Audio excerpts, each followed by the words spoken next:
र म आशा राख्छु यहाँहरू सबैजना उत्साहित हुनुहुन्छ, म पनि उत्साहित छु। र मेरो फ्यामिली टिचिङ चाहिँ थुप्रै प्रवचनहरू हाम्रो साथीले राख्नु भएको छ। मेरो चाहिँ आफ्नो युट्युब छैन, म आफ्नो केही पनि छैन मेरो। साथीले जहाँ जहाँ खिच्नुहुन्छ उहाँले राखिदिनु भएको छ। तर मैले अलि नयाँ नयाँ सिरिजहरू ल्याउने कोसिस गरिरहेको छु। अनि यो सिरिज चाहिँ मैले सेकेन्डचोटि तपाईँसँग बोल्दैछु। यो वचन दोस्रोचोटिमा तपाईँ बिचमा बोल्दैछु। मैले प्रायः राखेको छैन, अहिलेसम्म युट्युबमा आएको छैन। त्यसले गर्दाखेरि चाहिँ तपाईँहरूलाई अलिकति नयाँ परिवेशमा होस् भन्ने मेरो इच्छा पनि छ। ओके, यहाँहरू सबैजना तयार हुनुहुन्छ होला? प्रार्थना भइसकेको छ। यहाँहरू सबैलाई स्वागत गर्न चाहन्छु। म सधैँ यो दुईवटा पद जहिले पनि पढेर सुरु गर्ने गर्छु, किन यो पद चाहिँ मेरो जीवनको लागि एकदम महत्त्वपूर्ण भएको कारणले गर्दाखेरि पनि हो। अनि त्यो चाहिँ पहिलो खण्ड चाहिँ पहिलो तिमोथी 3:15 र अर्को चाहिँ एफिसीको पत्र 3:21। यो दुईवटा पद म पढेर यहाँहरूसँग परिवारको हाम्रो जिम्मेवारीको विषयमा कुरा गर्नेछौँ। पावलले दुवै पत्र लेखेका हुन्। अनि एउटा चाहिँ तिमोथीलाई र अर्को चाहिँ तिमोथीले सेवकाई गरेको मण्डली एफिससलाई लेखेको यो पत्रबाट म तपाईँसँग पढ्न गइरहेको छु। पहिलो तिमोथी 3:15। ताकि कतै म ढिलाएँ भने पनि परमेश्वरको घराना जो जीवित परमेश्वरको मण्डली हो, सत्यको खाँबो र आड हो, त्यहाँ कसरी चल्नुपर्छ सो तिमीले जानिराख। तपाईँले याद गर्नुभयो, पावलको ठुलो इच्छा छ तिमोथीलाई भेट्नको लागि। अनि तिमोथी चाहिँ एउटा जवान पास्टर, एफिससको मण्डलीको उनी पास्टर छन् र उनी थुप्रै चुनौतीको बिचमा पनि निरन्तर सेवाकाई गरिराखेका छन्, जवान व्यक्ति। अनि पावलको इच्छा छ तिमोथीलाई भेट्ने, तर पनि पावललाई थाहा छैन उनी भेट्न सक्छन् सक्दैनन् किनभने जेलमा भएको कारणले। तर पावलले यसो भन्छन्, म आउनलाई ढिलो गरेँ भने पनि जो जीवित परमेश्वरको मण्डली हो, जो सत्यको खाँबो हो र आड हो, त्यहाँ कसरी चल्नुपर्छ सो तिमीले जानिराख। ओके, मण्डलीलाई चाहिँ पावलले के भन्यो भन्दा चाहिँ परमेश्वरको घराना, the household of God, God's household, परमेश्वरको घराना। अनि जो चाहिँ परमेश्वरको मण्डली, अनि जो चाहिँ सत्यको खाँबो र आड हो, the church who is the living God, who is the pillar and the foundation of the truth. Pillar नेपालीमा चाहिँ आड भनेर लेखेको छ, तपाईँले त्यसलाई गलत बुझ्नु हुँदैन। सत्यको खाँबो, the pillar of foundation, pillar and the foundation of the truth. त्यो चाहिँ मण्डली सत्यको खाँबो र सत्यको जग पनि हो। अनि त्यहाँ तिमीले कसरी चल्नुपर्छ सो तिमीले जानिराख। ओके, तपाईँ र मैले बुझ्नुपर्ने कुरा चाहिँ के हो भन्दाखेरि चाहिँ मैले तपाईँसँग सेयर गर्न गइरहेको जुन विषयतिर म तपाईँलाई लगिराखेको छु, परमेश्वरले तपाईँ र हामीलाई विशेष उद्देश्यको लागि बोलाउनु भएको कारणले तपाईँ र हामीले कसरी चल्नुपर्छ, विशेष गरी हामी लिडर्सहरू, अगुवाहरू कसरी जिउनुपर्छ, त्यसको बारेमा चाहिँ पावलले भन्छ तिमीले जानिराख। People ought to conduct themselves in God's household. परमेश्वरको घरानामा परमेश्वरका जनहरूले कसरी व्यवहार गर्नुपर्छ, तिनीहरूको चालचलन आचरणहरू कस्तो हुनुपर्छ, त्यो चाहिँ तिमीले जानिराख भनेर पावलले भन्दछ है। द यु विल नो, तिमीले जान्नेछौ, तिमीले यो कुरा जान। अब हामी यो विषयतिर गइराखेका छौँ। हामी एउटा क्रिस्चियन भएको कारणले हाम्रो जीवन संसारको अन्य मानिसहरूभन्दा हाम्रो जीवन फरक हुनुपर्छ। हाम्रो जीवनको चालचलनहरू, हाम्रो परिवारहरू, हाम्रो मण्डलीहरूको, हाम्रो जीवन सम्पूर्ण कुराहरूमा हामी संसारमा जिउने मानिसहरूभन्दा फरक हुनुपर्छ। किनकि प्रभु यीशु ख्रीष्ट आफैले पनि भन्नुभयो तिमीहरू संसारका ज्योति हो, अनि यसोले यसो पनि भन्नुभयो तिमीहरू जगतका नुन हो। ओके, नुन र ज्योति यस संसारको निम्ति बन्नलाई प्रभु यीशुले हामीलाई बोलाउनु भयो। अनि पावलले त यसो भन्छन्, उहाँले हामीलाई अन्धकारबाट गजबको ज्योतिमा ल्याउनु भयो। पत्रुसले पनि त्यही कुरा भन्छ, उहाँले हामीलाई अन्धकारबाट ज्योतिमा सार्नु भयो। यसका हामी ज्योतिका सन्तान भई यस संसारमा हामी चम्कनको निम्ति परमेश्वरले हामीलाई बोलाउनु भएको छ। यसकारण यस संसारमा चम्कनेहरू, यस संसारमा ज्योति भएर जिउनको लागि, नुन भएर जिउनको लागि तपाईँ र मैले कसरी क्रिस्चियन जीवन जिउनु पर्छ त्यो विषयमा हामीले जान्नुपर्छ। अनि पावलले भन्छ तिमीले जानिराख कसरी त्यो सत्यको खाँबो अथवा जो जग हो, फाउन्डेसन अनि पिलर जुन छ परमेश्वरको मण्डली हो, जो परमेश्वरको घराना पनि हो, त्यहाँ कसरी जिउनुपर्छ सो तिमीले जानिराख। यसका म तपाईँलाई जुन पारिवारिक शिक्षातिर लगिराखेको छु, अनि मेरो यो फाउन्डेसन चाहिँ यही नै हो कि हामीले कसरी जिउनुपर्छ त्यो विषय हामीले जान्नु आवश्यक छ। ओके, त्यसपछि अझै म तपाईँको बिचमा अहिले परिवारहरू चाहिँ ग्लोबल्ली संसारभरि पारिवारिक परिस्थितिहरू ठुलो चेन्जेसहरू आइरहेछ। अहिले हामी 21औं शताब्दीमा थुप्रै कुराको चेन्जेसहरू आयो। तपाईँले गएको 10 वर्षमा हेर्नुभयो भने यति ठुलो परिवर्तन संसारमा भयो। टेक्नोलोजीको कुरा त हामीले अकल्पनीय रूपमा वृद्धि भएर गयो। तपाईँले याद गर्नुभयो 3 वर्ष अगाडि चलाएको कतिवटा प्रोग्रामहरू अहिले चल्दैन। 3 वर्ष अगाडिको अहिले मोबाइलहरू कति धेरै अपग्रेडेड भएर गयो। हाम्रो ल्यापटपहरू अब अहिले पहिलाको फ्लपीहरू, डिस्क हो होइन, डिस्क ड्राइभहरू हाल्ने कुराहरू बन्द भएर गयो। अब पेन ड्राइभबाट अब अहिले पेन ड्राइभ पनि हराएर गइसक्यो। अब अहिले चाहिँ तपाईँले याद गर्नुभयो कति धेरै टेक्नोलोजीहरू चेन्जेस भएर गयो। यति ठुलो फड्को संसारले फड्को मारिरहेको यो युगमा, यो समयहरूमा हामी संसारमा छौँ। अनि त्यसको साथसाथै यो संसारको प्रविधिहरू, संसारको परिवर्तन सँगसँगै यसले हाम्रो मण्डली र हाम्रो परिवारहरूलाई पनि यसले प्रभाव पारिरहेको कुरा चाहिँ हामी जानकार नै छौँ। र विश्वव्यापी रूपमा परिवार के भइरहेको छ। अब वेस्टर्न वर्ल्डलाई तपाईँले हेर्नुभयो, इस्टर्न वर्ल्डलाई, पश्चिमी राष्ट्रहरू र पूर्वीय देशहरू हेर्नुभयो भने केही चेन्जेसहरू, केही फरकपना भए तापनि, केही डिफ्रेन्सेस भए तापनि तपाईँले याद गर्नुभयो ग्लोबल्ली संसार चाहिँ एक भएको कारणले अब संसार चाहिँ एउटै भएर गइरहेछ। किनकि इलेक्ट्रोनिक प्रविधिको कारणले, इन्टरनेटको प्रविधिको कारणले गर्दा चाहिँ संसारको कल्चरहरू पनि, संसारको इभन धेरै कुराहरू चाहिँ एक भएर गइरहेछ। त्यो युगमा हामीहरू छौँ। अनि हाम्रो फ्यामिलीलाई हामीले फोकस गर्नुपर्ने, जोड दिनुपर्ने महत्त्वपूर्ण समयहरू पनि आएको जस्तो लाग्छ। 10 वर्ष अगाडिको घटना हेर्दै गर्दाखेरि र अहिलेको घटना हेर्दाखेरि चाहिँ ठुलो चेन्जेसहरू आएको छ र हाम्रो परिवारहरूलाई पनि त्यसले प्रभाव पारिरहेको हामी देखिरहेका छौँ। ओके, अब पश्चिमा देशहरूमा के भइरहेको छ, म केही कुरा तथ्याङ्कहरू पढेर अगाडि बढेँ। सन् 2019मा अमेरिकाको 1000 जवानहरू, जो उमेर पुगेका जवानहरूमध्ये 1000 मध्ये 33 जनाले मात्रै बिहा गरे भनेर लेखेछ है। तपाईँ कल्पना गर्नुहोस्, 1000 बिहा गर्न उमेर पुगेका जवानहरूमध्ये 33 जनाले बिहा गरे भने चाहिँ विवाहको कुरा चाहिँ के भएर गइरहेछ, फ्यामिलीको कुराहरू तपाईँ कल्पना गर्न सक्नुहुन्छ। विवाह गर्ने कुरा चाहिँ घट्दै घट्दै घट्दै गइरहेछ। तपाईँले गएको 30 वर्षको 40 वर्षको पश्चिमा देशहरूको तथ्याङ्क हेर्नुभयो भने चाहिँ इभन डिभोर्सको कुराहरू पनि घटेर गएको तथ्याङ्कले देखाउँदछ है। इभन अमेरिकाको पनि अहिलेसम्मको सबैभन्दा हाइएस्ट डिभोर्स चाहिँ घटेर गएको अमेरिकाको तथ्याङ्कमा छ। तर त्यसको कारण चाहिँ रिसर्चरहरूले चाहिँ के कुरा पत्ता लगायो भन्दाखेरि चाहिँ खास त्यो चाहिँ डिभोर्स नभएको कारणले घटेको होइन, तर विवाह गर्नेहरू नभएको कारणले। अब बिहा गर्नेहरू मान्छे छैन, लिभिङ रिलेसनसिपमा बस्ने, बिहा पूर्व नै यौन सम्बन्ध राख्ने, नानीहरू जन्माउने, त्यसले गर्दा चाहिँ ठुलो समस्याहरू भइरहेको छ। जसको कारणले अहिले 18 वर्षदेखि मुनिका नानीहरू अमेरिकामा हेर्नुभयो भने 33% नानीहरू, 18 वर्षदेखि मुनिका नानीहरू चाहिँ एकल आमाहरूले, एकल बुवाले हुर्काउँदैछ। हामी सिङ्गल प्यारेन्ट्स भन्छौँ, एउटै आमा भयो। किन डिभोर्सको कारणले गर्दाखेरि चाहिँ, अथवा विवाह नगरी नै नानी जन्माउने भएको कारणले गर्दाखेरि चाहिँ धेरै भएर अहिले अब इभन सानो नानीको हिसाब गऱ्यौँ लगभग 46% अहिले अमेरिकाका आमाहरू चाहिँ सिङ्गल मदर्सहरू छ भन्छ। बाउ छैन, आमाले एक्लै नानी हुर्काउँदैछ।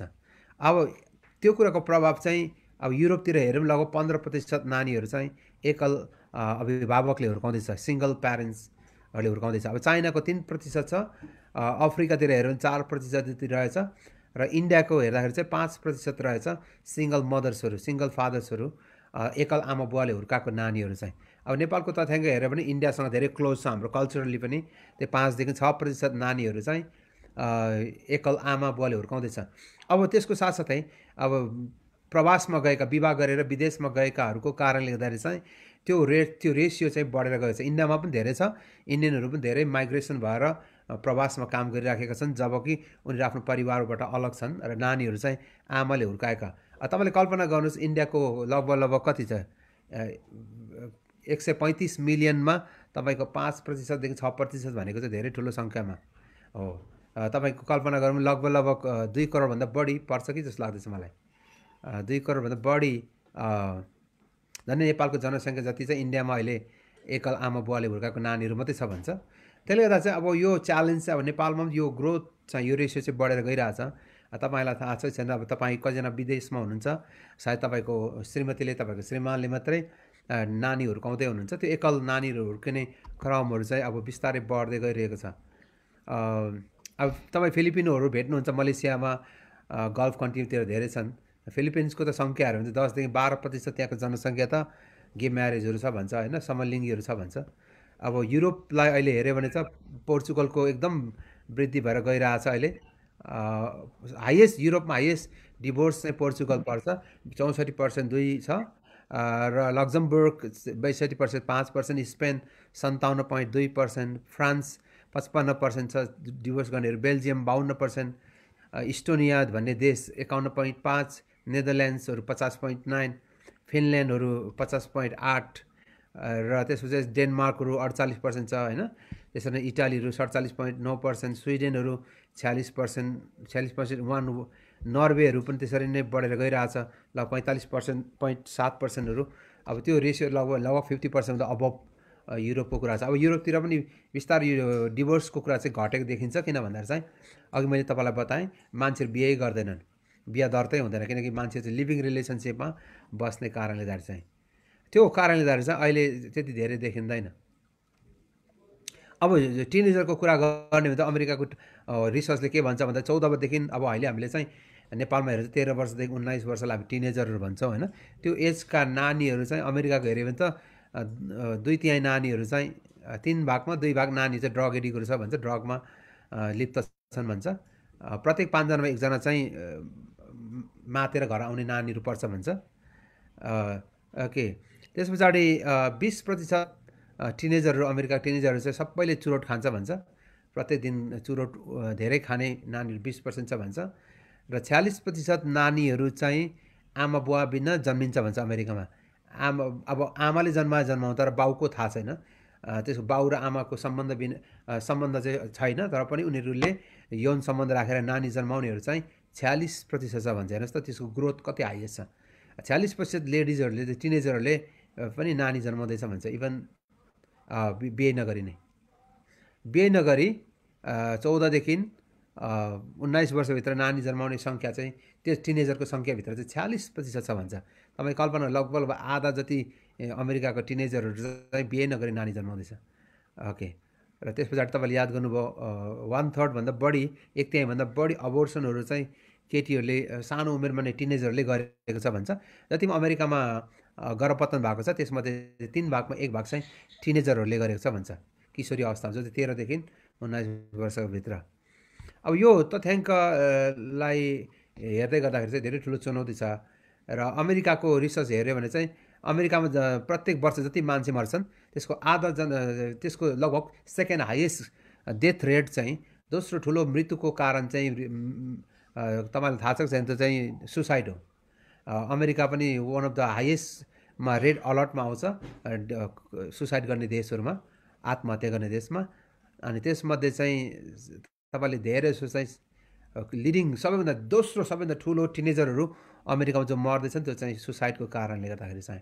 यी सबै कुराहरू जो तथ्याङ्क मैले तपाईँलाई बताएँ, यसको एउटा कारण म पछि तपाईँलाई बताउँछु। अब एसियाकै कुरा गर्ने भने चाहिँ तपाईँले अब अहिले थाइल्यान्डहरूमा पनि त्यो रिसर्च भइरहेछ, र लास्ट 10 इयर्समा चाहिँ थाइल्यान्डमा टिनेजरको बिचमा सबैभन्दा ठुलो नैतिक क्राइसिस भएर गयो भन्छ। अनि तपाईँलाई थाहा छ थाइल्यान्ड चाहिँ one of the sex city पनि हामी भन्छौँ होइन, यौनको सहर पनि भन्छौँ। र त्यसपछि सिङ्गापुरको 2019मा हेऱ्यो भने चाहिँ पार्लियामेन्टमा ठुलो बहस भएको थियो। त्यो बहस चाहिँ के भएको थियो भने, अब तपाईँलाई थाहा छ एसियामा त Singapore one of the richest city भन्छ, र one of the expensive city पनि भन्छौँ, महँगो सहर भन्छौँ। र सिङ्गापुरको अहिले हेर्दाखेरि चाहिँ 2019 सालको पार्लियामेन्टमा ठुलो बहस चाहिँ के भयो भन्दाखेरि चाहिँ संसद भवनमा चाहिँ अब सिङ्गापुर सरकारले चाहिँ परिवारको लागि सबैभन्दा धेरै पैसा खर्च गर्नुपर्छ, हाम्रो बजेट चाहिँ अब फ्यामिली निर्माणमा केन्द्रित गर्नुपर्छ। किन भन्दा चाहिँ अब पैसा त सबै कुरा छ, आर्थिक कुराहरू प्रत्येकको आय स्रोत राम्रो छ, तर विदेशमा पढ्नु जाने, विभिन्न कामको कारणले, घरेलु समस्याको कारणले गर्दाखेरि चाहिँ परिवारहरू ठुलो तनावबाट गुज्रिरहेको छ भन्ने कुरा तपाईँले याद गर्नुभयो। आर्थिक कुरा नै सबै कुराको समाधान चाहिँ होइन हो, आर्थिक कुराहरू हाम्रो जीवनको लागि अपरिहार्य छ, तर प्रियहरू पैसा नै सबै कुरा चाहिँ होइन। नत्र भने सिङ्गापुरमा आर्थिक रीतिले त्यहाँको प्रत्येक व्यक्तिको पर क्यापिटल इन्कम हेऱ्यो भने चाहिँ अमेरिकाभन्दा मेरो विचारमा सिङ्गापुर धेरै माथि छ प्रति व्यक्ति आय हेऱ्यो भने चाहिँ। र अमेरिकाले कमाउने भन्दा पनि ज्यादा सिङ्गापुरको नागरिकले कमाउँछ। तर पनि किन परिवारहरू ध्वस्त भएर गइरहेछ, किन परिवारमा समस्या छ, किन पार्लियामेन्टमा यो कुराको बहस भयो, किन सिङ्गापुरको सरकारले अब ठुलो पैसा चाहिँ फ्यामिलीलाई कसरी निर्माण गर्ने हो, परिवारको लागि कसरी इन्भेस्ट गर्ने हो, त्यो विषयमा सोच्नुपर्छ भनेर बहस भयो। त्यसको लागि चाहिँ अब सायद धेरै समय चाहिँ परिवारलाई कसरी श्रीमतीले बिताएको छ कि छैन त्यो चाहिँ गभर्मेन्टले चेक गर्नुपर्ने कुराहरू चाहिँ त्यहाँ बहस भएको थियो। सरकारले चाहिँ बुढाबुढीसँगै बस्छ कि बस्दैन, र उसले परिवारलाई समय दिन्छ कि दिँदैन, उसले काममा कति समय दिन्छ, परिवारमा कति समय दिन्छ, त्यो विषयमा चाहिँ सरकारले नै मोनिटरिङ गर्नुपर्छ हरेक बुढाबुढीलाई, श्रीमतीलाई भनेर त्यो विषयमा बहस भएको थियो। अब यो कुराले एउटा कुरालाई चाहिँ निश्चित गर्छ कि परिवारहरूमा फोकस गर्नुपर्ने कति जरुरी छ। तपाईँ र म परमेश्वरको घरनाहरू झन् बढी कति धेरै परिवारलाई हामीले याद गर्नुपर्ने, वास्ता गर्नुपर्ने, टाइम दिनुपर्ने प्रियहरू। मैले तपाईँलाई यो तथ्याङ्क अलिकति बताएको एउटा थुप्रो तथ्याङ्कहरू छ, तर म अहिलेलाई यहीँ राख्छु संसारभरि के भइरहेको छ भनेर। मैले यो कुरा बताउनु पर्ने कुरा चाहिँ के छ भन्दा चाहिँ हामी एउटा आत्मिक लडन्तमा छौँ। यो चाहिँ एउटा स्पिरिचुअल वारफेयर नै हो। जुन आत्मिक लडन्त हाम्रो अग्रज पहिलो हाम्रो आमा बुवा आदम र हव्वाले सङ्घर्ष गरे, कसरी उनको परिवारलाई शैतानले ध्वस्त बनायो र उनीहरू कसरी पापमा पतित भए, अनि त्यसको प्रभाव हरेक जेनेरेसनमा पुस्ताहरूमा सर्दै आएको हामी देख्दछौँ। अनि हामीले चाहे पनि नचाहे पनि हामी सबै एउटा आत्मिक लडन्तभित्र छौँ। तपाईँहरू कतिजना परिवारको विषयमा चुनौतीको सामना गर्दै हुनुहुन्छ। तपाईँले बुझ्नुपर्ने कुरा, मैले बुझ्नुपर्ने कुरा छ, यो चाहिँ एउटा आत्मिक स्पिरिचुअल वारफेयर नै हो, आत्मिक लडन्त हो। यसको विषयमा हामीलाई थाहा हुनुपर्छ, हाम्रो ज्ञानमा हामीलाई थाहा हुन आवश्यक छ। साथसाथै हामीलाई परमेश्वरको ज्ञान र बुद्धिको खाँचो छ। तपाईँ र मेरो व्यक्तिगत जीवनमा यसकारण पनि हाम्रो परिवारमा त्यो जागृतिको खाँचो छ। तपाईँ र मेरो व्यक्तिगत जीवनमा त्यो जागृतिको खाँचो छ। त्यो विवेक र चेतनाको स्तरमा हामीहरू गहिरो रीतिले सोच्नुपर्ने समय आएको छ। किनकि एउटा ठुलो चेन्जेसहरू ग्लोबल्ली विश्वव्यापी रूपमा त्यो ठुलो परिवर्तनहरू आइरहेको छ, जुन परिवर्तनले चाहिँ आज हाम्रो परिवारहरूलाई प्रभाव पारि नै रहेको छ। तपाईँले कल्पना गर्नु 10 वर्ष अगाडि 15 वर्ष अगाडि तपाईँले याद गर्नुभयो भने चाहिँ अब स्क्रिन टच मोबाइलहरू त्यही धेरै थिएन। अब मैले स्क्रिन टच मोबाइल लिएको भनेको 10-12 वर्ष पनि भएको छैन होला। त्योभन्दा अगाडि त्यस्तो मोबाइलहरू थिएन, खालि फोन कल मात्रै हुन्थ्यो। तर अहिलेको प्रविधि आउने बित्तिकै कति धेरै ठुलो चेन्जेसहरू आयो। म कतिवटा घरमा जान्छु, नानीहरू यति धेरै मोबाइलप्रति क्रेजी छन् होइन, त्यो प्रोग्रामप्रति, कार्टुनहरूप्रति, र उनीहरू धेरैजनाले सानो उमेरमा चस्मा लाउनु पर्ने अवस्था छ। धेरैजनाले आफ्नो आमा बुवाले आफ्नो नानीलाई कन्ट्रोल गर्न नसकेको कुराहरू पनि छन्। यो थुप्रै चेन्जेसहरू आइरहेछ। अहिलेको प्रविधिले जुन परिवर्तन ल्यायो, ग्लोबल्ली धेरै ठुलो चेन्जेसहरू आइरहेछ। तपाईँले याद गर्नु, नेपालको पाहाडमा पनि अहिले इन्टरनेट पुगेको छ, डाटाहरू पुगेको छ, त्यसले गर्दा ठुलो चेन्जेसहरू आइरहेछ। अब यो साथसाथै प्रविधिले ल्याएको यो विकासको लागि परमेश्वरलाई धन्यवाद दिन्छ। तर यसले थुप्रै परिवारलाई चुनौतीमा पनि यसले चुनौतीको एउटा बिचमा परिवारलाई यसले धकेलेको छ। त्यसले गर्दा हामी सबैजना यो विषयमा सजग रहनु आवश्यक छ। यसको हाम्रो फ्यामिलीको विषयमा हामी अवेर हुनुपर्ने जरुरी छ। हाम्रो टाइमहरू, हाम्रो समयहरू चाहिँ प्रविधिले ध्वस्त बनाउने कामहरू गरिरहेछ, अनि हामी सबैजना यो विषयमा सजग रहनु आवश्यक छ। आर.सी. स्प्रोल भन्ने परमेश्वरको दास, अहिले थियोलोजियन पनि हुन्, पास्टर पनि हुन्। उनले उनको किताबमा के लेखे भन्दा चाहिँ 21औं शताब्दीमा ठुलो क्रान्ति आइरहेको छ।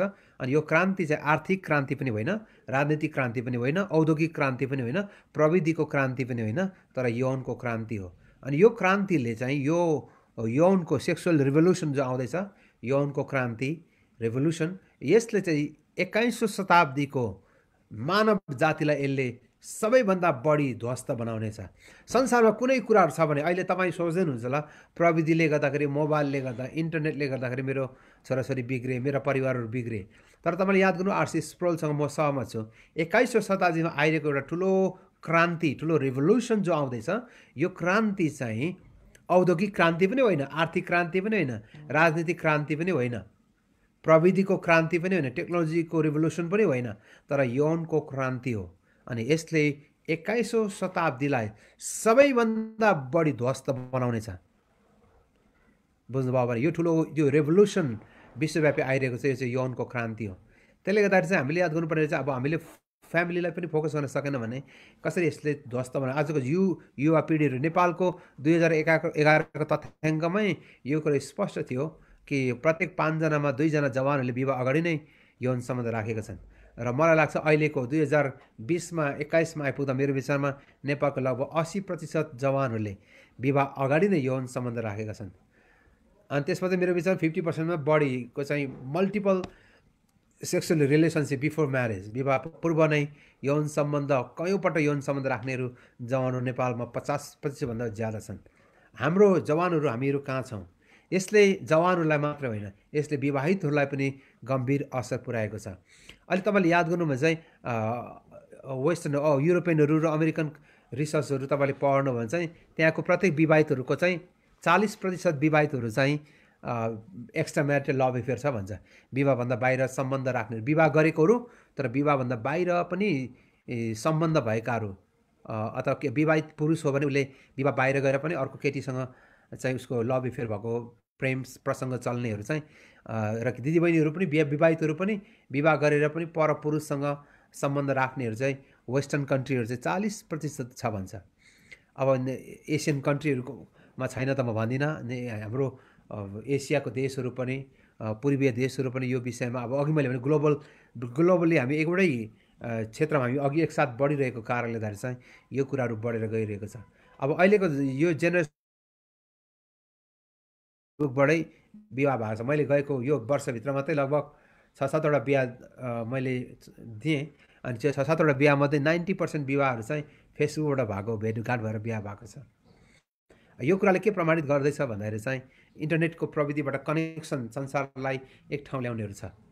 अनि धेरै फेक म्यारेजहरू, गलत विवाहहरू, के गर्नु नक्कली विवाहहरू पनि भइरहेको हामी देखिराखेको छौँ। यो कुराले चाहिँ के गर्छ, ग्लोबल्ली हाम्रो फ्यामिलीलाई पनि यसले प्रभाव पारिरहेको छ। यसका यो कुरालाई हामीले जित्नको लागि यसको के भन्छ, अङ्ग्रेजीमा रिमेडी भन्छ, उपचार भनौँ, यसको सोल्युसन भनौँ, जे भने पनि यसको मुख्य सोल्युसन चाहिँ 3वटा कुरा चाहिँ म तपाईँहरूलाई अहिले जोड दिएर म अगाडि बढ्न चाहन्छु। पहिलो कुरा चाहिँ छ परमेश्वरको वचनमा परिवारको विषयमा कहाँ कहाँ लेखेको छ त्यो विषयमा यहाँले खोज्नुहोस्। म यहाँलाई आग्रह गर्न चाहन्छु, परमेश्वरको वचनमा चाहिँ पति पत्नीलाई र परिवारको विषयमा दिएको आज्ञाहरू चाहिँ कहाँ कहाँ छन् त, त्यो आज्ञाहरूलाई तपाईँले कहिलेकाहीँ चाहिँ पर्सनली रिसर्च गर्न सुरु गर्नुहोस्।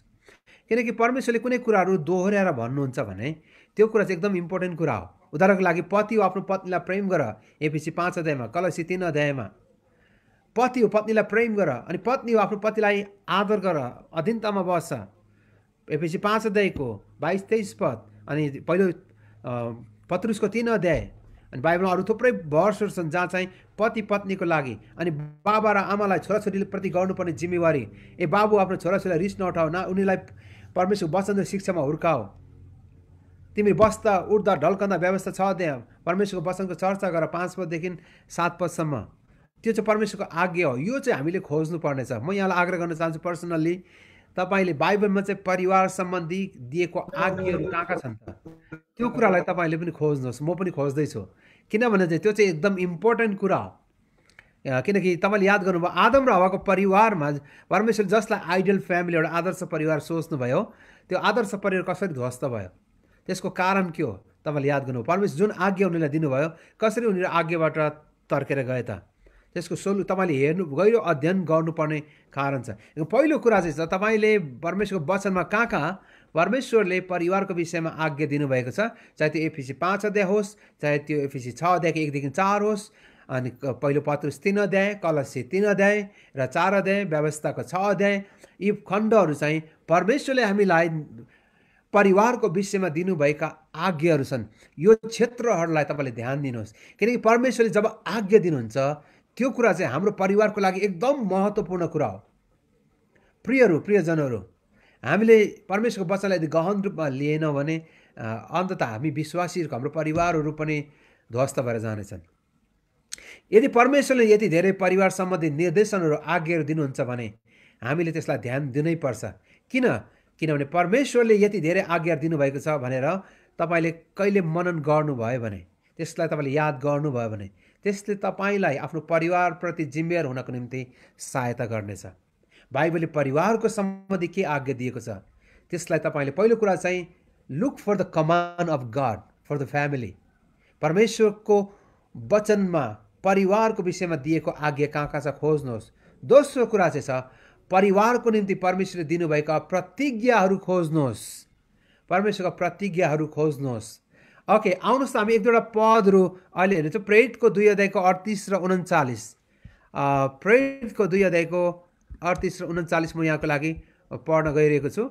सायद म स्क्रिनमा पनि तपाईँलाई यहाँ राख्नु पर्छ लाग्यो। पत्रुस 2 अध्याय पत्रुसले यहाँ भन्दैछ, प्रेरितको पुस्तक, मैले यो ओके प्रेरितको पुस्तक 2:38-39 पश्चाताप गर र प्रतिज्ञा तिमीहरू र तिमीहरूका सन्तानलाई दिएको छ। पश्चाताप गर र तिमीहरूको पाप मोचन गर्ने येशू ख्रीष्टको नाउँमा तिमीहरूले बप्तिस्मा ल्याऊ, तिमीले पवित्र आत्माको वरदान पाउनेछौ। अनि 39 अब प्रतिज्ञा चाहिँ के छ त परिवारको लागि, किनकि प्रतिज्ञा तिमीहरूको निम्ति र तिमीहरूका सन्तानको निम्ति र टाढा टाढामा रहेका सबैको निम्ति पनि हो, प्रत्येक जसलाई प्रभु हाम्रा परमेश्वरले बोलाउनु भएको छ। प्रतिज्ञा, परमेश्वरको प्रतिज्ञा के छ? पत्रुसले के भन्छ ती भिडलाई? पेन्टिकसको दिनको समयको कुरा छ यहाँ। पत्रुसले भाषण दिँदै गर्दाखेरि चाहिँ बाइबल यसरी लेखिएको छ, तपाईँले 37मा पढ्नु भने चाहिँ तिनीको हृदय छिया छिया भयो भने लेखेको छ पत्रुसको वचन सुनेर। र मानिसले भने पत्रुसलाई भने हामी अब के गरौँ? पत्रुसले भने येशू ख्रीष्टको नाउँमा तिमीले पश्चाताप गर र बप्तिस्मा ल्याऊ, अनि प्रतिज्ञा तिमीहरूको लागि। अनि पत्रुस यसो भन्छ यो प्रतिज्ञा चाहिँ तिमीहरूका सन्तानको लागि अनि टाढा टाढामा रहेका सबैको निम्ति पनि जसलाई परमेश्वरले बोलाउनु भयो। यसका प्रियहरू, परमेश्वरले त्यो प्रतिज्ञा चाहिँ तपाईँ र मेरो लागि मात्र होइन तर हाम्रो सन्तानको लागि पनि परमेश्वरले प्रतिज्ञाहरू राखिदिनु भएको छ। यसका तपाईँ र मैले चाहिँ परमेश्वरको प्रतिज्ञाहरूलाई बाइबलमा खोज्नुपर्छ। तपाईँ र हाम्रो परिवारको लागि परमेश्वरले के प्रतिज्ञा राखिदिनु भएको छ त्यसलाई हामीले खोज्नु पर्दछ। ओके, बाइबलमा अरू थुप्रै उदाहरण छन्। प्रेरितको 16 अध्यायमा आउँदाखेरि चाहिँ लिडियाको कुरा छ। अनि लिडियाले मात्रै प्रभु यीशु ख्रीष्टको वचन सुनेर बप्तिस्मा लिएको छैन, तर उनको परिवारले प्रभु यीशुलाई विश्वास गरेको छ। प्रेरितको 16:14 र 15 अनि थिएटारकी सहरकी निवासी बैजनी वस्त्रको व्यापार गर्ने लिडिया नाउँकी एक ईश्वर भक्त स्त्रीले हाम्रो वचन सुनिन्। कसले भन्छ? पावलले। अनि पावलले बोलेका कुरा ध्यानसँग सुने र प्रभुले तिनको हृदय खोलिदिनु भयो जब तिनी र तिनका घरका सबै बप्तिस्मा लिए। तपाईँले याद गर्नुभयो, प्रतिज्ञा चाहिँ केवल लिडियाको लागि मात्र थिएन, तर लिडियाको सारा परिवारको लागि परमेश्वरले त्यो प्रतिज्ञा पनि दिनुभएको थियो। यसका प्रियहरू, तपाईँ र म जतिजना तपाईँहरू अहिले प्रवासमा हुनुहुन्छ, तपाईँ एक्लै हुनुहुन्छ होला, तर तपाईँले याद गर्नुपर्ने कुरा चाहिँ त्यो आशिष तपाईँको लागि अनि त्यो आशिष तपाईँको घरानाको लागि। यसका मेरो बाजेको म अहिले हेर्ने त म 4औं पुस्ताको क्रिस्चियन भएँ। मेरो बाजेको पनि आमा विश्वासी हुनुभएको कारणले पहिला त मेरो बाजेले प्रभुलाई विश्वास गर्नुभयो, तर मेरो बोजू त्यहाँदेखि मेरो बाजेको पनि मम्मी हुनुहुन्थ्यो, मेरो जिजु आमा, उहाँले प्रभुलाई विश्वास गर्नुभयो। त्यो कारणले चाहिँ म अहिले 4औं पुस्ताको क्रिस्चियन। अनि मेरो बाजेले जब प्रभुलाई विश्वास गर्नुभयो, उहाँको एउटै इच्छा थियो, त्यो चाहिँ के हो भन्दाखेरि चाहिँ सारा परिवारले प्रभुलाई चिन्न सकोस्। यसका उहाँले सारा परिवारलाई सुसमाचार सुनाउनु भयो। अब मेरो हजुरबुवा पनि मलेसियामै प्रभुलाई चिन्नुभयो। पेनाङमा उहाँले दर्शन पाएर यसुलाई विश्वास गर्नुभएको। मेरो हजुरबुवाको पनि अब हामी त जाँड रक्सी खायो नि, एउटा एकदम जाँड रक्सी खाएको कारणले गर्दा चाहिँ मेरो बाजेको बुवाले चाहिँ धेरै पैसा चाहिँ लोन लिनुभएको रहेछ। त्यो लोन ऋणको कारणले उहाँ ऋण चुकाउनलाई ब्रिटिस आर्मीमा भर्ती भएर उहाँ जानुभयो मलेसिया। त्यो बेला मलेसियाको लाहोरमा जानुभयो, अब पेनाङमा उहाँ जानुभयो। हामी लाउरे भन्थ्यो त्यो बेला, होइन। अनि उहाँले त्यसपछि फर्केर आउनुभयो, पैसा कमाउनु भयो, ऋण तिर्नुभयो। 8 वर्ष मलेसिया बस्नुभयो। 8 वर्षकोमा उहाँ लगभग 1 वर्ष सिङ्गापुर बस्नुभयो, 7 वर्ष मलेसिया बस्नुभयो। अनि 8 वर्ष फर्केर आएपछि उहाँले सबै ऋणहरू चुकाउनु भयो। अनि उहाँको एउटै सपना त्यस पछाडि चाहिँ मेरो परिवार चाहिँ बाँच्नुपर्छ। अनि उहाँ चाहिँ यति धेरै दौडधुप गर्नुभयो। उहाँ धरानको ब्रिटिस क्याम्पमा उहाँले काम पाउनुभयो। काम गर्दै उहाँ 4 दिन लगेर सोलुखुम्बु जानुभयो। मेरो बुवा आमाहरू त्यहाँ हुनुहुन्थ्यो। उहाँले मेरो बुवा चाहिँ स्कुलको टिचर हुनुहुन्थ्यो। अनि मेरो बुवालाई 4 दिन हिँडेर गएर उहाँले एउटा बाइबल दिएर आउनुभयो। यो बाइबल पढ्नु छोरा, तिमीले यसुलाई विश्वास गर्नुपर्छ। अनि त्यति भनिराखेर उहाँ हिँडेर फेरि आउनुभयो, किनकि काम गर्नुपर्ने। उहाँले 6 दिनको लागि छुट्टी माग्नु भएको थियो। 4 दिन हिँडेर जानुभयो। शनिबार आइतबार छुट्टी थियो ब्रिटिस क्याम्प, होइन। अनि त्यो उहाँको एउटै कुरा, मेरो बुवालाई सुसमाचार सुनाउनु पर्छ भन्ने। मेरो हजुरबाको एउटै सपना। 4 दिन लगाएर हिँडेर त्यो बेला गाडी सोलु जानुभयो। मेरो बाजेले बुवालाई भन्नुभयो, यो बाइबल पढ्नु छोरा, बुहारी, तिम्रो परिवारले प्रभुलाई विश्वास गर्नु। त्यति भनेर बेलुकाको भात खाएर बाजे झर्नुभयो, धरान झर्नुभयो। अनि फेरि काममा लाग्नुभयो। त्यस पछाडि फेरि बाजेले शनिबार आयो कि उहाँ झापा जाने। मेरो त्यस पछाडि अरू हाम्रो कति परिवार झापामा थिए। अनि उहाँ त्यहाँ जानुहुन्थ्यो, सुसमाचार सुनाएर आउनुहुन्थ्यो, किनकि उहाँको एउटा सपना चाहिँ परिवारको लागि। यसको अहिले हामी लगभग 78-80 जना छौँ हाम्रो फ्यामिलीमा। सबैजनाले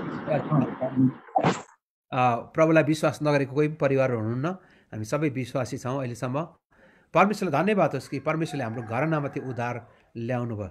अनि त्यो चाहिँ त्यो आशिष चाहिँ त्यो परमेश्वरको प्रतिज्ञाहरू चाहिँ हाम्रो छोराछोरीको लागि। अब अहिले आएर हेर्दाखेरि चाहिँ हामी 7 पुस्ता छौँ क्रिस्चियनहरू हाम्रो परिवारमा। मेरो दिदीको पनि छोरी हिसाब गर्दाखेरि चाहिँ हामी 7 पुस्ता भयौँ अहिले। 7 पुस्ताको अहिले हामी जेनेरेसनहरू स्टिल जीवित छौँ। 7 पुस्ता विश्वासीहरू हाम्रो परिवारमा चाहिँ अब त्यो चाहिँ परमेश्वरको ठुलो आशिष हो। परमेश्वरले आफ्नो प्रतिज्ञा चाहिँ हाम्रो परिवारको लागि दिनुभएको थियो। अनि त्यो कुरालाई मेरो हजुरबाले रियलाइज गर्नुभयो, महसुस गर्नुभयो। प्रियहरू, तपाईँ र मैले यो कुरा बुझ्न आवश्यक छ कि हाम्रो परिवारहरू चाहिँ इम्पोर्टेन्ट छ। किनकि परमेश्वरको प्रतिज्ञा चाहिँ हाम्रो लागि मात्र होइन, तर हाम्रो छोराछोरीको लागि पनि परमेश्वरले दिनुभएको छ।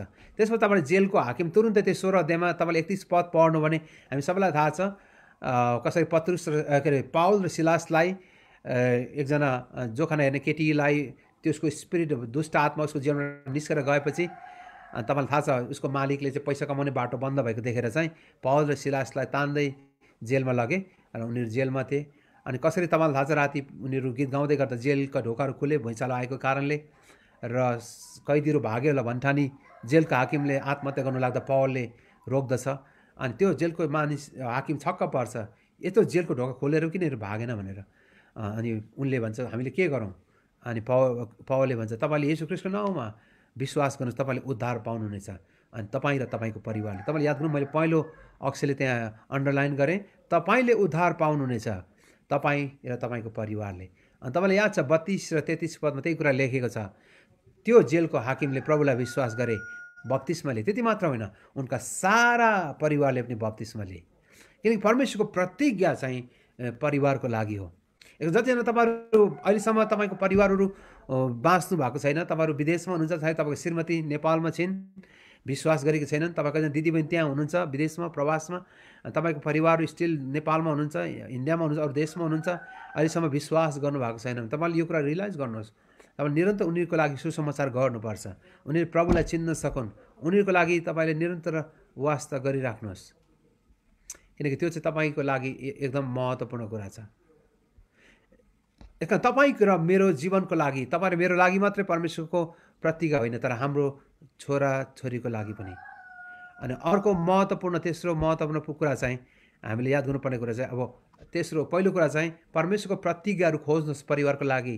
परमेश्वरले आज्ञाहरू के दिनुभएको छ, दोस्रो चाहिँ प्रतिज्ञाहरू के दिनुभएको छ, तेस्रो चाहिँ परमेश्वरले हरेक बुवाहरूलाई दिनुभएको लिडरसिपलाई पनि हामीले ध्यान दिनु आवश्यक छ। आत्मिक अगुवापनको लागि हरेक बुवालाई परमेश्वरले जिम्मेवारी दिनुभएको छ। जतिजना श्रीमानहरू अहिले यहाँ मसँग जोडिनु भएको छ, म पनि श्रीमान हो, एउटा बुवा हो, अनि मसँगै बोल्दैछु, अनि म तपाईँहरूसँग बोल्दैछु। अङ्ग्रेजीमा त मेन टु मेन भन्छ होइन, म दाजुभाइसँग बोल्दैछु। आमाहरू दिदीबहिनी यहाँ हुनुहुन्छ, तपाईँ हरेस खाइहाल्नुपर्ने आवश्यक छैन, तर म तपाईँलाई बुवाहरूलाई यो कुरा, श्रीमानहरूले यो कुरा आग्रह गर्न चाहन्छु, तपाईँ परिवारको शिर भएको कारणले। किनकि एफिसी 5 अध्यायको 23 पदले भन्दछ पति चाहिँ पत्नीको शिर हो। त्यसको अर्थ चाहिँ ठुलो हो। यो चाहिँ डिस्क्रिमिनेसनको कुरा होइन, तर यो चाहिँ लिडरसिपको कुरा हो, अगुवापनको कुरा हो। यसकारण श्रीमानहरू, दाजुभाइ जति विवाहितहरू हुनुहुन्छ, तपाईँ चाहिँ परिवारको शिर भएको कारणले, पुरुष चाहिँ परिवारको शिर भएको कारणले, जति विवाह गर्नुभएको छैन, भविष्य विवाह गर्ने भाइहरू, तपाईँले बिहा गर्नुभएपछि तपाईँ पनि एउटा परिवारको लिडरसिपको परमेश्वरले जिम्मेवारी श्रीमानलाई दिनुभएको छ। अहिले त्यो प्रकारको टिचिङ्सहरू पनि नेपालमा र विश्वव्यापी रूपमा आइरहेको छ। तपाईँलाई थाहा छ पितृसत्तात्मक देश भएको कारणले नेपालमा धेरै व्यभिचार भएको, नेपालमा चाहिँ यो के भन्छ बलात्कारको कुरा चाहिँ पितृसत्तात्मक देश भएर भएको भन्छ। यो सबैमा सत्यता केही पनि छैन, पितृसत्तात्मक देश भएको कारणले भएको होइन। ओके, पिता चाहिँ परिवारको लिडरसिप हो। त्यसको अर्थ पति पत्नी परमेश्वरले समान बनाउनु भयो, हामीलाई उहाँको स्वरूप र प्रतिरूपमा समान बनाउनु भयो, हामीलाई मुक्तिमा स्त्री पुरुषलाई समान बनाउनु भयो, हामीलाई चाहिँ दान वरदानमा परमेश्वर समान बनाउनु भएको छ, र परमेश्वरले हामीलाई अनन्त जीवनको कुराहरूमा उहाँले हामीलाई समान बनाउनु भएको छ। तर प्रियहरू, जिम्मेवारी चाहिँ फरक छ। परमेश्वरले हामीलाई जुन खेल्नुपर्ने जिम्मेवारी छ त्यो चाहिँ फरक छ। धेरै मान्छेले यो कुरा बुझ्दैन। हरेक श्रीमान र श्रीमतीको एउटै जिम्मेवारी हुन्छ भन्ने होइन, त्यसको जिम्मेवारी फरक छ। परमेश्वरले त्यो फरक जिम्मेवारी दिनुभएको छ। हाम्रो दिदीबहिनीहरू पनि धेरै अगाडि आउनु भएको छ, त्यसको लागि धन्यवाद। शिक्षाको क्षेत्रमा पनि दिदीबहिनी अगाडि हुनुहुन्छ। तर परिवारको विषयमा जब परमेश्वरले कुरा गर्नुहुन्छ, परिवार चाहिँ एउटा के भन्नु अङ्ग्रेजीमा इन्स्टिट्युसन भन्छ, एउटा सङ्गठन हो। परिवार भएको कारणले परिवारभित्र लिडरसिप चाहिन्छ। कुनै पनि कुरा सफल हुनको लागि लिडरसिप अति इम्पोर्टेन्ट कुरा छ। यसका हामी अगुवा भन्छ, मण्डलीमा पनि परमेश्वरले पास्टर दिनुभएको छ। सबै लिडर्स मात्रै किन भएर मात्रै हुँदैन, एकजना पास्टर चाहिन्छ। अब तपाईँले ब्याङ्कमा हेर्नु भने CEO भन्छ हामी, ब्याङ्क म्यानेजर हुन्छ। किन ब्याङ्क म्यानेजर? ब्याङ्क डुबे भने को जिम्मेवार हुन्छ भन्नुहोस् त? म्यानेजर जिम्मेवार हुन्छ। यद्यपि सबैजना कर्मचारीहरूले गलत काम गरे भने पनि तपाईँलाई थाहा छैन ब्याङ्कको म्यानेजरलाई फायर गरिन्छ। किन भन्नुहोस् त? किन त्यो ब्याङ्क डुबाउनुमा मुख्य लिडरसिप चाहिँ म्यानेजरले जिम्मा लिएको कारणले। तपाईँले सङ्घ संस्थामा हेर्नु चाहिँ डाइरेक्टर हुन्छ, र त्यो सङ्घ संस्था डुब्यो भने, NGO डुब्यो भने त्यो कमिटीले चाहिँ डाइरेक्टरलाई पकड्छ। के भयो डाइरेक्टर साहब? किनकि त्यो संस्थालाई लिड गर्ने एकजना डाइरेक्टर त्यहाँ हुन्छ। तर तपाईँले 10 जना स्टाफ छ, 10 जना डाइरेक्टर भयो भने के हुन्छ भन्नुहोस् त? हुँदैन। त्यसमा एकजनालाई जिम्मेवारी दिएको हुन्छ। परमेश्वरले घर पनि त्यही नै हो। परमेश्वरले घरलाई व्यवस्थित गर्नको लागि परमेश्वरले बुवालाई त जिम्मेवारी दिनुभएको छ, त्यति मात्रै हो। यसले गर्दा पितृसत्तात्मक देश भए यस्तो भएको भनेर भनिरहनु पनि जरुरी छैन। किनकि कुनै पनि कुरा सफल हुनको लागि लिडरसिप चाहिन्छ। यसकारण पनि बाइबलले भन्छ तिम्रो राष्ट्रको अगुवाको अधीनतामा बस्छ। नेपाल देशलाई चलाउनको लागि नेपालमा प्रधानमन्त्री जो कार्यकारी नै एउटा लिडर्स परमेश्वरले दिनुभएको छ। अब तपाईँले याद गर्नुभयो अहिले नेपालको राजनीतिक परिवेशहरू पनि परिवर्तन भइरहेछ। अब देश किन विकास हुँदैन? मेरो व्यक्तिगत बुझाइ चाहिँ के छ भने चाहिँ जुन देशमा आफ्नो अगुवाको आदर हुँदैन त्यो देश कहिले विकसित हुँदैन। जुन देशमा लिडरलाई आदर हुँदैन त्यो देश विकसित हुँदैन। यदि तपाईँको ब्याङ्कको स्टाफहरूले चाहिँ म्यानेजरको विरोध गर्न लाग्यो भने त्यो ब्याङ्क चाहिँ डुब्छ। अनि ब्याङ्क्रफ्ट भन्छ नि, ब्याङ्क डुब्छ। यदि कुनै पनि NGO को स्टाफहरू मिलेर आफ्नो डाइरेक्टरको विरुद्धमा आन्दोलन गर्न थाल्यो भने त्यो संस्था डुब्छ। यदि कुनै पनि मण्डलीका विश्वासीहरूले, साधारण अगुवाहरूले पास्टरको विरुद्धमा भण्डाफोर कार्यक्रम सुरु गरे भने, अगुवाको विरोध गर्न लाग्यो भने त्यो मण्डली ध्वस्त हुन्छ। तपाईँ याद गर्नुभयो? किनकि अधीनता चाहिँ अति आवश्यकता छ। परिवार पनि व्यवस्थित गर्नको लागि, सफल हुनको लागि परमेश्वरले लिडरसिप दिनुभएको छ। यसको जतिजना तपाईँहरू बुवाहरू यहाँ जोडिनु भएको छ, म तपाईँलाई आग्रह गर्न चाहन्छु तपाईँको जिम्मेवारीलाई तपाईँले सधैँ याद गर्नुहोस्। यदि तपाईँको श्रीमती, तपाईँको नानीहरू नेपाल हुनुहुन्छ भने तपाईँले यो कुरा सधैँ मनमा याद गर्नुपर्छ। तपाईँले स्टिल त्यहाँ बसेर पनि लिडरसिप दिने राख्नुपर्छ। यसमा म बाहिर जाँदा पनि घरमा फोन गरिराख्छु छु, मेरो श्रीमतीलाई के कसो हुँदैछ, तिमीले प्रार्थना गर्दैछ कि छैन? मेरो छोरालाई म सोध्छु बाइबल पढ्दैछ कि छैन? एज अ बुवा मेरो जिम्मेवारी हो। कहाँ पढ्दैछ, कति अध्याय पुग्यौ, तिमीले बाइबलमा कुन चाहिँ वचन बुझेनौ, तिमीलाई सबभन्दा के कुरा चाहिँ बुझ्न गाह्रो भइरहेको छ, कुन चाहिँ वचन तिम्रो लागि गाह्रो भयो, तिमीले त्यो मलाई बताउनु। मेरो श्रीमतीलाई भन्छु तिम्रो प्रार्थनाको कुरा, सङ्गति कुरा भइरहेको छैन। म कोही बेला टाढो हुँदा पनि फोनमा प्रार्थना गर्छु। कारण चाहिँ के छ भन्दा चाहिँ लिडरसिप दिनै राख्नु पर्ने। सधैँ हामी नजिक हुन्छौँ भने छैन। म पनि बाहिर गइरहेको छु, यात्रा गरिरहन्छु, कहिले 10 दिन 15 दिन बाहिर गइरहन्छु। तर एज अ लिडर मैले परिवारलाई दिनुपर्ने वास्ता र मैले गर्नुपर्ने लिडरसिप चाहिँ निरन्तर बाहिर भएर पनि दिइराख्नुपर्छ। यो हप्ता म 8 दिनको लागि, भोलि तारिकदेखि म 8-10 दिनको लागि बाहिर जाँदैछु ट्रेनिङको, लिडरसिप ट्रेनिङको लागि। म बाहिर गए पनि मेरो परिवारलाई म फोन गरिराख्छु र उनलाई म बताइराख्छु के गर्नुपर्ने, कसो गर्नुपर्ने, प्रार्थनाको कुराहरू। म मेरो श्रीमतीलाई सोध्नुभन्दा अगाडि पनि फोनबाटै भए म प्रार्थना गर्छु। किन भन्दाखेरि चाहिँ मैले मेरो श्रीमतीलाई लिडरसिप दिनै राख्नुपर्छ। तिमीहरू प्रार्थना गरेर सुत है भन्दै हुँदैन। कहिलेकाहीँ हामीले स्टिल लिडरसिप गरिराख्नुपर्छ, प्रार्थनामा लिड गरिराख्नुपर्छ।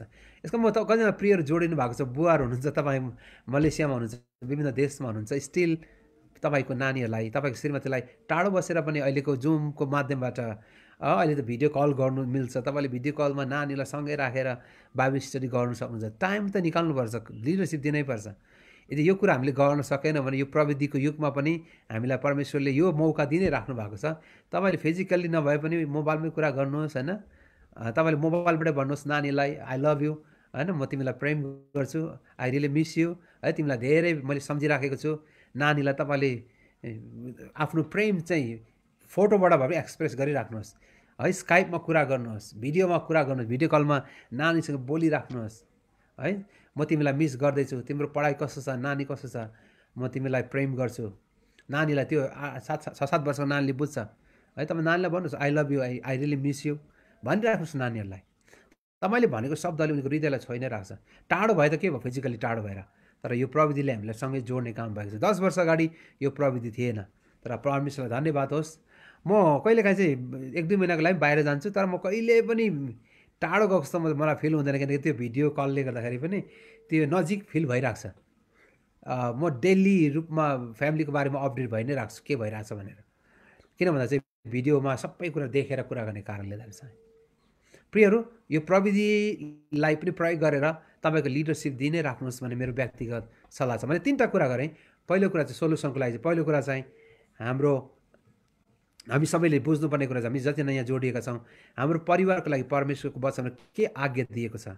श्रीमान हुनुहुन्छ भने श्रीमान, तपाईँलाई परमेश्वरको आज्ञा के छ? पत्नीलाई प्रेम गर, आफ्नो नानीहरूलाई वास्ता गर, नानीहरूलाई परमेश्वरको वचन र शिक्षामा हुर्काउनु, त्यो आज्ञालाई हेर्नुहोस्। आमाहरू, तपाईँले श्रीमानलाई गर्नुपर्ने आदरको कुराहरू तपाईँले त्यो कुरालाई याद गरिराख्नुहोस्।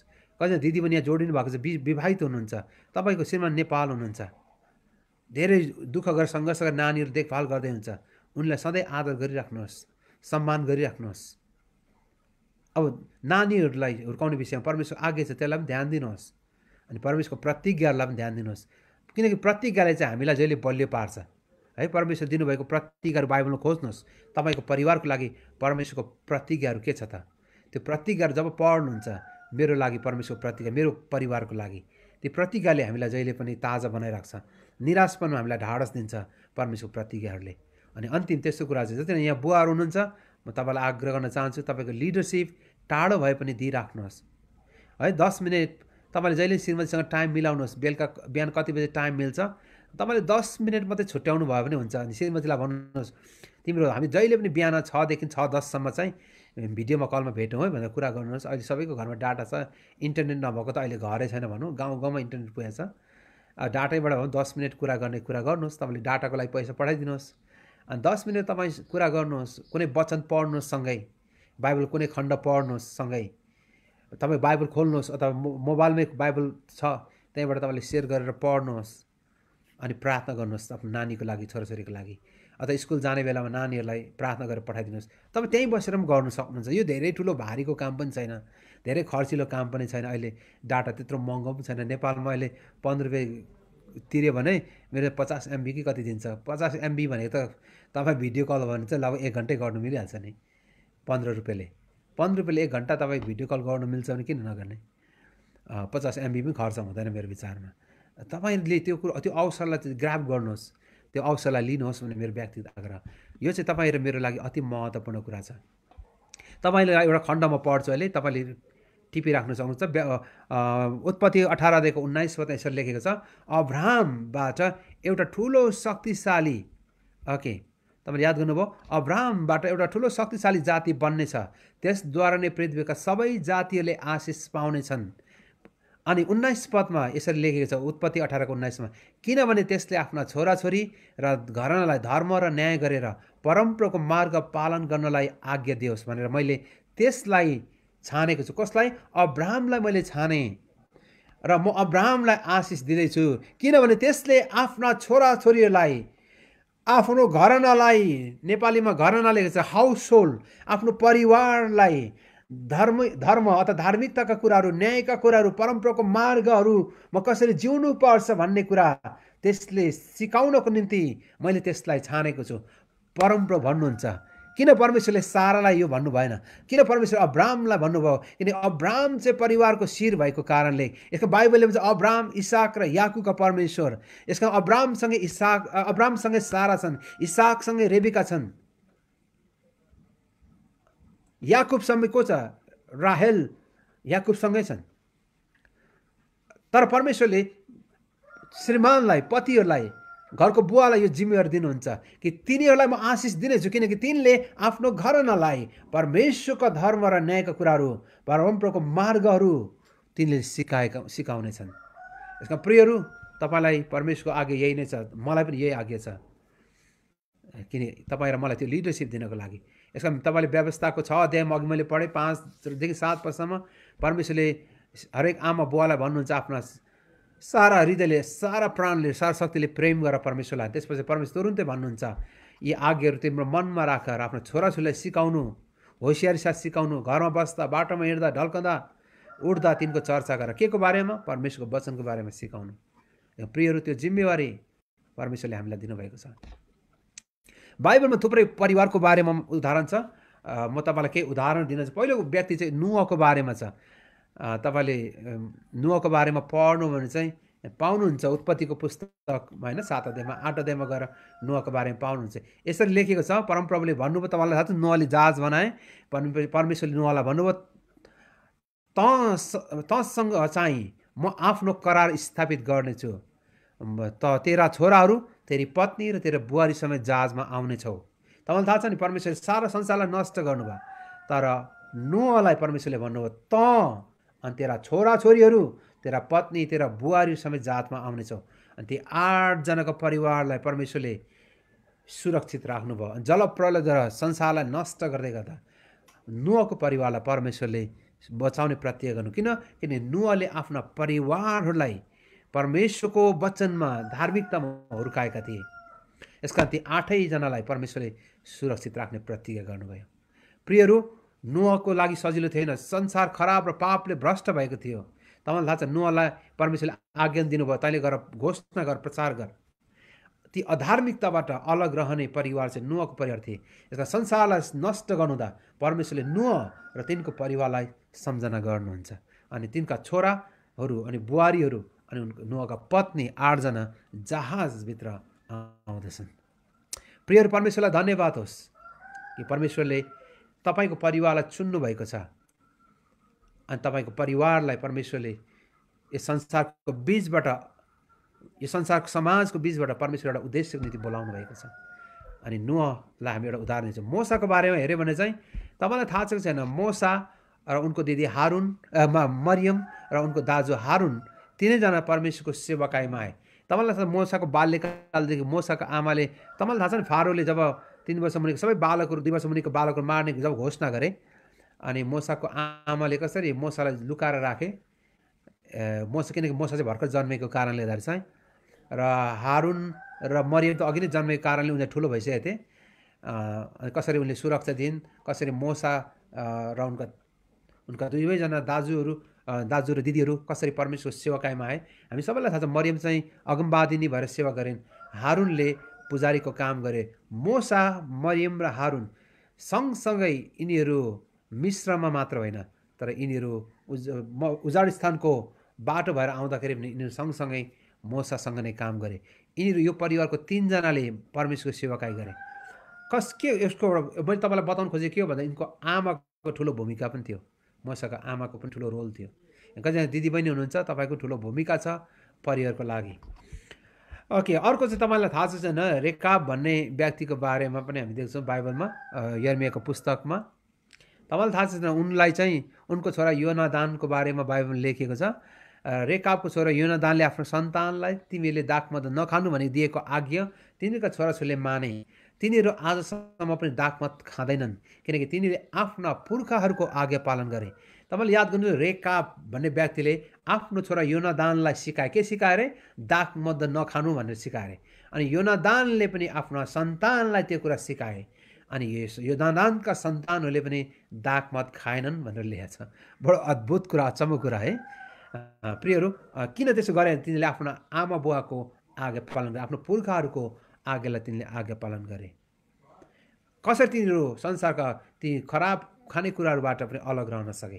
किनकि तिनीहरूले आफ्नो छोरा छोरीलाई यो कुरा सिकाउँदै लागे। यसका प्रियहरू, तपाईँ र मैले आफ्नो परिवारलाई यो कुराहरू सिकाउँदै लानुपर्ने कुराहरू पनि छन्।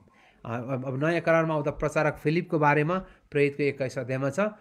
उनका 4 जना छोरीहरू थिए जो अविवाहित थिए, र पनि ती 4 जना चाहिँ फिलिप सँगसँगै सेवाकाईमा आए। तपाईँलाई थाहा छ फिलिप चाहिँ प्रचारक थिए, तर उनका 4 छोरीहरू चाहिँ अगमबाडी बोल्ने काममा सहभागी थिए भनेर लेखेको छ।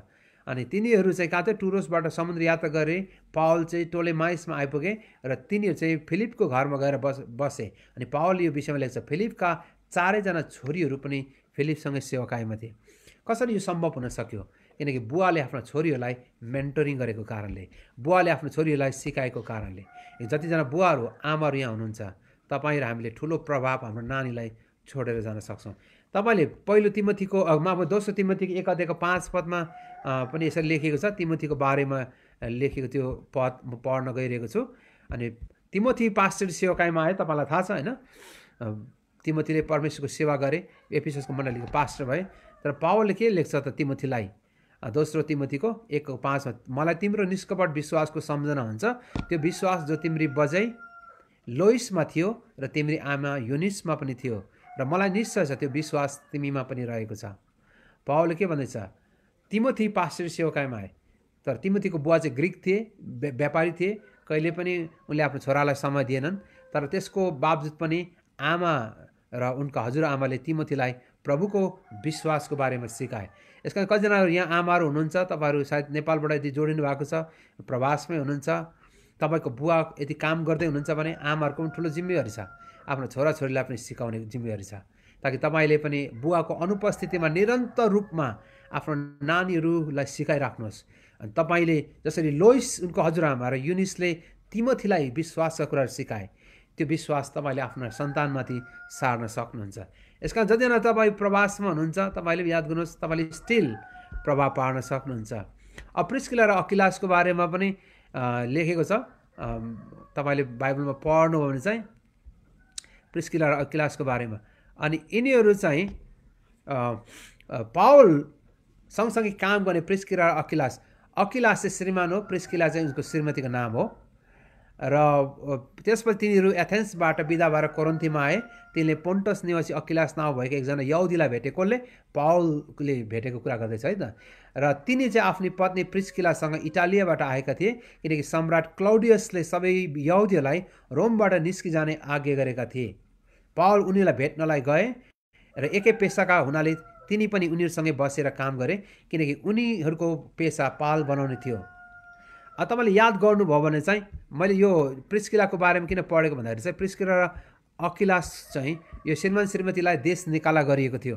उनी चाहिँ एउटा विदेशमा प्रवासमा थिए, तर पनि यिनीहरूले कहिले पनि निराशाको कुरा गरेको हामी पाउँदैन। तर यिनीहरू दुवै पति पत्नी मिलेर निरन्तर पावलसँग नै सेवाकाईमा लागिरहे। बडो अद्भुत कुरा चाहिँ है। तिनीलाई देश निकाला गरिए तापनि तिनी कोरिन्थमा आएर पनि पाल बनाउने काम गर्दै भए पनि सेवा गरिरहे। तपाईँहरू धेरैजना सेवाकाईमा हुनुहुन्छ, प्रवासमा मलेसियामा, सायद तपाईँहरू कतिजनाले काम गर्दै पनि सेवाकाई गर्दै हुनुहुन्छ।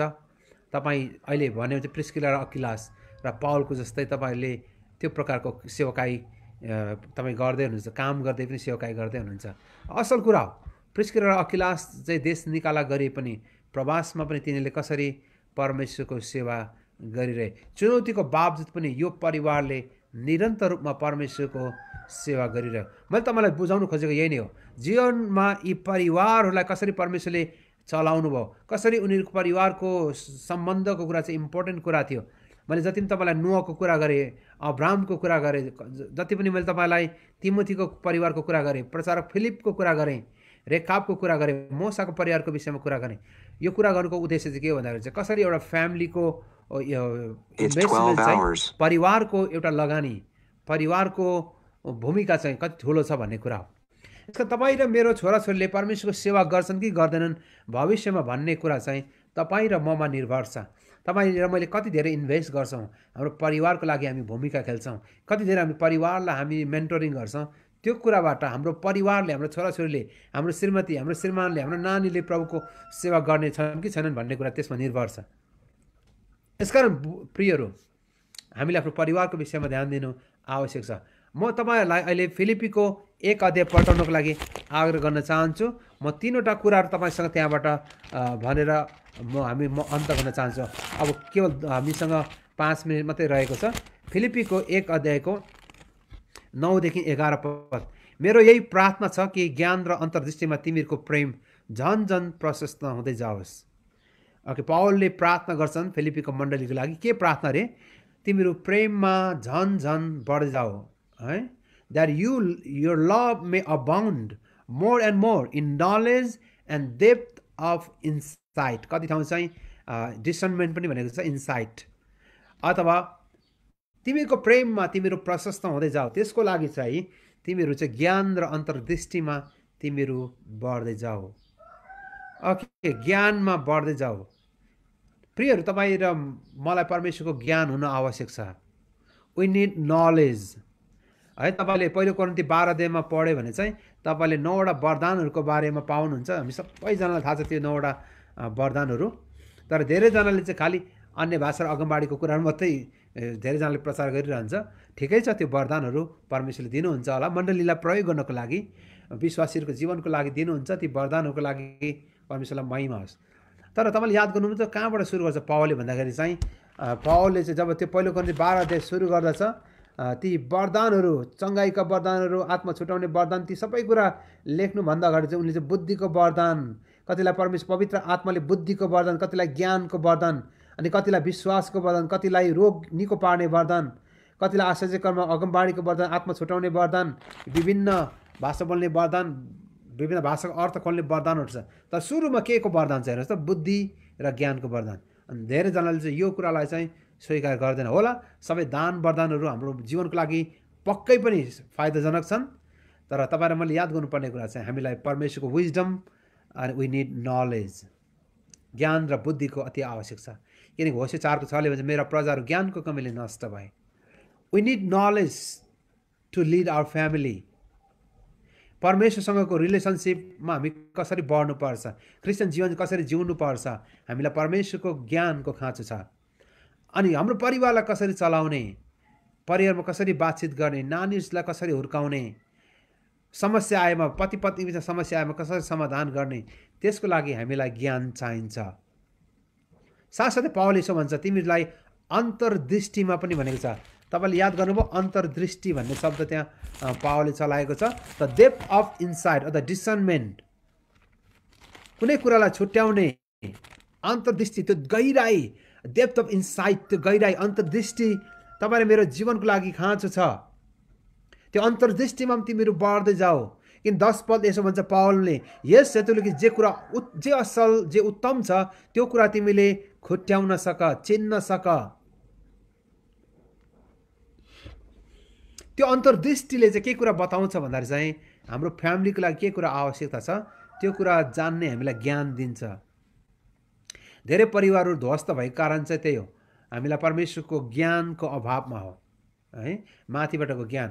अनि केही कुरा भयो कि रिस आइहाल्छ, रिस उठिहाल्छ। तपाईँलाई थाहा छ नि, रिसले धेरै परिवारलाई ध्वस्त बनाउँछ। संयमताको अभाव, धैर्यताको अभाव, यो सबै कुराहरू चाहिँ हाम्रो परिवारमा हामी देखिरहेको छ, हाम्रो व्यक्तिगत जीवनमा। अनि कतिजनाले चाहिँ म त रिस उठ्यो कि डाङडुङ गरिदिन्छु भन्छ, त्यो चाहिँ परमेश्वरको ज्ञान नभएको व्यक्ति हो। प्रियहरू, मेरो यही प्रार्थना छ, पावलले पनि फिलिपीको मण्डलीले यही प्रार्थना गर्छन्, तिमीहरू प्रेममा बढ्दै जाऊ, तर त्यसको लागि तिमीहरू ज्ञानमा र अन्तर्दृष्टिमा तिमीहरू बढ्दै जाऊ। मेरो यही प्रार्थना छ। प्रियहरू, तपाईँ कतिजनाले घर छोडेर जानुभएको छ, प्रवासमा हुनुहुन्छ, मेरो यही प्रार्थना छ परमेश्वरले तपाईँको परिवारको लागि के कुराको आवश्यकता छ, परिवारलाई कसरी अगुवाई गर्नुपर्ने, परमेश्वरले तपाईँहरूलाई त्यो ज्ञान दिनुभएको होस्। परमेश्वरले तपाईँलाई त्यो अन्तर्दृष्टि दिनुभएको होस्। त्यो के कुरा चाहिँ उत्तम हो परिवारको लागि, के कुरा चाहिँ अपरिहार्य छ परिवारको लागि, के कुरा चाहिँ खाँचो छ अहिले तपाईँको र मेरो नानीहरूको लागि, त्यो कुरा खुट्याउने पनि पवित्र आत्माले हामीलाई ज्ञान दिनुभएको होस्। त्यो कुरा चिन्ने, त्यो कुरा पत्ता लगाउने परमेश्वरले तपाईँलाई ज्ञान बुद्धि दिनुभएको होस्। अनि त्यसको परिणाम के हुनेछ त? 11 पदमा यसरी लेखेको छ, परमेश्वरको महिमा र प्रशंसाको निम्ति येशू ख्रीष्टद्वारा आउने धार्मिकताको फलले तिमीहरू भरिपूर्ण हो। परमेश्वरको महिमा र प्रशंसाको निम्ति। अनि प्रियहरू, तपाईँ र मेरो परिवार चाहिँ परमेश्वरको महिमा अनि प्रशंसाको निम्ति बनिरहनेछ। यसका मेरो यही प्रार्थना छ, परमेश्वरले तपाईँको परिवारलाई उहाँको महिमाको निम्ति बनिरहनमा सहायता गर्नुभएको होस्।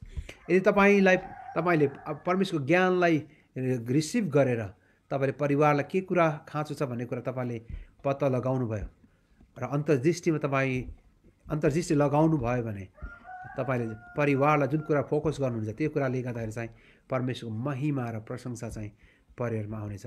र अन्तिम पद पढेर म अन्त गर्छु। मेरो 1 मिनटभन्दा एकदम माफ गर्नुहोस्, 1 मिनटभन्दा एकदम कम समय छ। म एउटा पद स्क्रिनमा राख्छु र हामी सबैजना पढौँ। एफएसी 3:21 पद, माफ गर्नुहोस्। उहाँलाई नै पुस्ता पुस्तासम्म मण्डली अनि ख्रीष्ट येशूमा सदा सर्वदा महिमा होस्, आमेन। उहाँलाई नै अथवा ख्रीष्ट येशूलाई नै भनेको पुस्ता पुस्तासम्म, जेनेरेसन टु जेनेरेसन। त्यो महिमा कहाँ होस् अरे? मण्डलीमा होस् त्यो महिमा, अनि ख्रीष्ट येशूमा सदा सर्वदा होस्, फर एभर एन्ड एभर। त्यो महिमा चाहिँ मण्डलीमा सदा बनिरहोस्। कसरी? पुस्ता पुस्ताद्वारा। मेरो यही प्रार्थना छ परमेश्वरले तपाईँको जेनेरेसनलाई, तपाईँको पुस्तालाई परमेश्वरले आशिष दिनु। अघि मैले भने म त हाम्रो पुस्ता त 7 पुस्ता भने मैले हाम्रो 7वटा जेनेरेसनहरू मेरो हजुरबुवाको पनि आमा र मेरो अहिले यतापट्टि नातिनी हिसाब गर्दाखेरि चाहिँ हामी 7 पुस्ता अहिले छौँ। हाम्रो 7 पुस्ताभित्र परमेश्वरले यति धेरै आशिष दिनुभयो। र म विश्वास गर्छु अब आउने जेनेरेसनहरू म पछिका छोराछोरी नाति पनाति जनाति के भनौँ यो आउने पुस्ताहरूले पनि प्रभुको सेवा गरिरहनेछ। म केही वर्ष अगाडि सिक्किमको एउटा चर्चमा गएको थिएँ, सोमबारे भन्ने ठाउँमा 136 वर्ष पुरानो चर्चमा म प्रचार गर्ने मौका पाएँ। त्यहाँ लगभग 303 जोडी लिडर्सहरूको परिवार आउनुभएको थियो फ्यामिली सेमिनारमा। 136 वर्ष पुरानो चर्च। अनि म त्यो चर्चमा प्रचार गर्ने मौका पाएँ। अनि त्यो चर्च चाहिँ 136 वर्षमा आजसम्म त्यो मण्डली बढ्दै गइरहेछ। मलाई थाहा छैन हाम्रो चर्च 136 वर्ष बाँच्दैन, हामी त्यति लामोसम्म हाम्रो मण्डलीहरू पुस्ताहरू जान्छ जाँदैन। तर त्यसको निर्भर चाहिँ केमा छ भन्नुहोस् त, त्यो चाहिँ तपाईँ र हामीले आफ्नो छोराछोरीलाई कसरी सिकाउँछौँ, तर तपाईँ र मैले हाम्रो नानीलाई कसरी निर्माण गर्छौँ, हाम्रो श्रीमती हाम्रो नानीहरूलाई कसरी हामी ध्यान दिन्छौँ, त्यो कुराले आउने मण्डलीमा परमेश्वरको महिमा रहि नरहने भन्ने कुरा चाहिँ निर्भर रहन्छ। प्रियहरू, हामी रहे पनि नरहे पनि परमेश्वरको महिमा चाहिँ हामी पछाडिको पुस्ताहरूमा रहिरहनेछ। हामी त धेरै भयो 80 मोसाले त भन्छ हामी 70 वर्ष हाम्रो आयु हो, बलले भ्यायो भने 80 बाँचेला। कतिजना चाहिँ परमेश्वरको ग्रेस पाएर 90-100 वर्षमा बाँध्नुभएको छ। मेरो ग्रेन्ड मदर 97 वर्ष पुग्नुभयो। हाम्रो गाउँको एकजना हाम्रो एकदम नजिकको बोजू 111 वर्ष हुनुहुन्छ अहिले उता रामपुर भन्ने ठाउँमा उदयपुरमा। परमेश्वरलाई धन्यवाद, कतिजनालाई ग्रेस पाएर 80 नागेर गए, परमेश्वरलाई महिमा होस्। तर हामी जबसम्म रहन्छौँ, हामी रहे पनि नरहे पनि परमेश्वरको महिमा चाहिँ जेनेरेसन टु जेनेरेसन, पुस्तादेखि पुस्तासम्म मण्डलीमा रहिरहनेछ। अनि उहाँको महिमा चाहिँ सदा रहिरहनेछ। अनि त्यो चाहिँ मण्डलीमा त्यो महिमा आउनेछ। कसरी? जब पुस्ताहरूले पुस्ताहरूलाई हुर्काउनेछन्।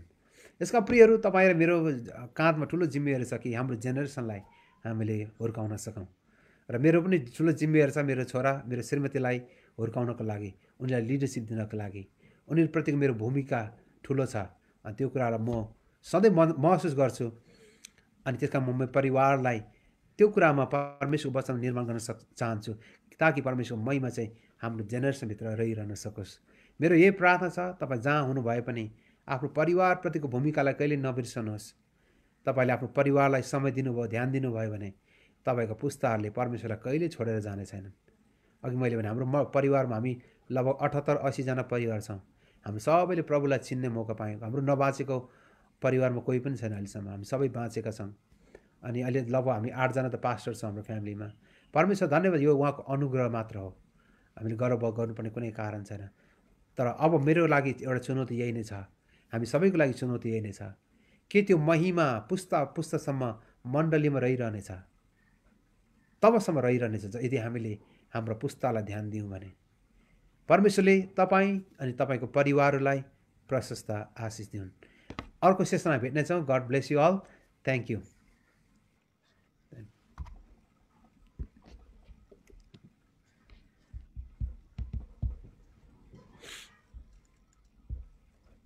हुन्छ, धन्यवाद हाम्रो पास्टर बुबालाई। हामीहरूको बिचमा आत्मीयपूर्ण वचन हाम्रो बिचमा छोडी जानुभएको छ। हामी यो समय अब फेरि हामी कन्टिन्यू हामी सेकेन्ड सेक्सनमा जानेछौँ।